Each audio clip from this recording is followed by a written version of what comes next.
Welcome back to the Explainer. You know, we interact with everyday objects all the time, from the cars we drive to the appliances sitting in our kitchens, but we rarely stop to think about the massive, almost incomprehensible amounts of energy required to actually shape the metals and materials they're made of. I mean, really think about it for a second. It's basically the ultimate industrial superpower, right? Manipulating invisible electrical forces to generate intense, perfectly controlled heat. We are literally talking about temperatures capable of liquefying solid steel. So how exactly do engineers and manufacturers wield this invisible power safely and effectively to build the modern world? To answer that, we're cracking open the RGM College of Engineering syllabus, specifically looking at Unit 2. This is great because it strips away all the fluff and gives us the exact core concepts engineers use to master electric heating and welding. It's our masterclass roadmap for today. Here's our agenda. 1. The electric power advantage. 2. Methods of electric heating. 3. Classifying electric welding. 4. Resistance and arc welding. And finally, 5. AC versus DC welding.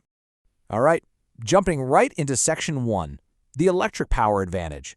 So you might be wondering, why use electricity in the first place, instead of just burning a massive pile of coal or gas? Well, the answer lies in the incredible advantages electric power brings to the factory floor. It is substantially cleaner, it allows for absolute pinpoint temperature control, and it yields highly efficient, reliable system performance without all that hazardous exhaust you get from a traditional furnace.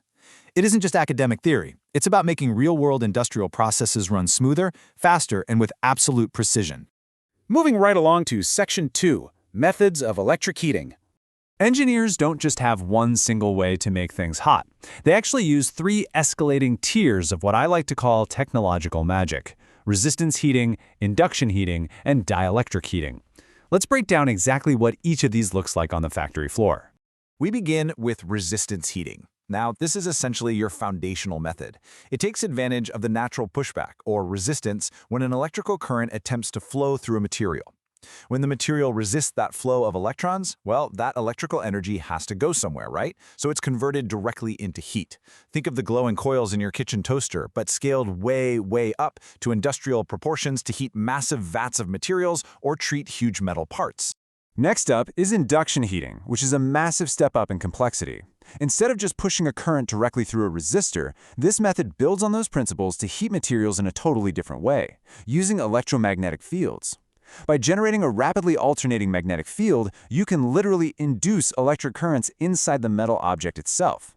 This causes it to heat up from the inside out without ever physically touching the heat source. It's highly efficient and incredibly precise. But wait, what happens if the material you need to heat doesn't actually conduct electricity at all? You obviously can't use resistance or induction. For insulating materials, like plastics, wood, or certain ceramics, engineers use dielectric heating. By placing that non-conducting material in a rapidly alternating electric field, the molecules inside the material start to vibrate, generating friction and therefore heat. This is absolutely crucial because it allows us to uniformly heat materials that would otherwise just catch fire or melt completely unevenly if you held them to a traditional flame. Okay, on to Section 3, classifying electric welding. So if heating is all about manipulating the state or properties of materials, welding is about fusing them together permanently. And joining materials permanently isn't just a simple one-size-fits-all process. You really need to understand the material itself, the required strength of the joint, and the specific equipment necessary to focus that intense electrical heat exactly where the two pieces meet. That brings us to Section 4, resistance and arc welding. To fulfill these extreme industrial needs, the syllabus outlines 2 heavy hitters: resistance welding and arc welding, along with the highly specialized equipment required to actually pull them off.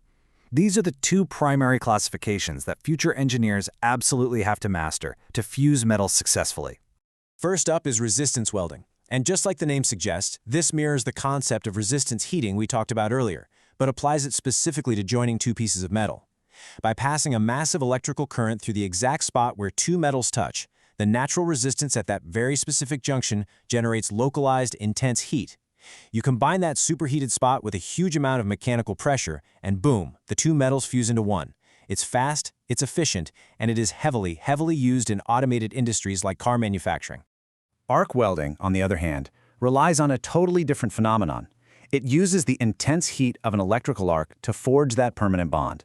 By creating an electrical circuit that essentially jumps across an air gap between an electrode and the base metal, you create this blindingly bright, incredibly hot arc of electricity.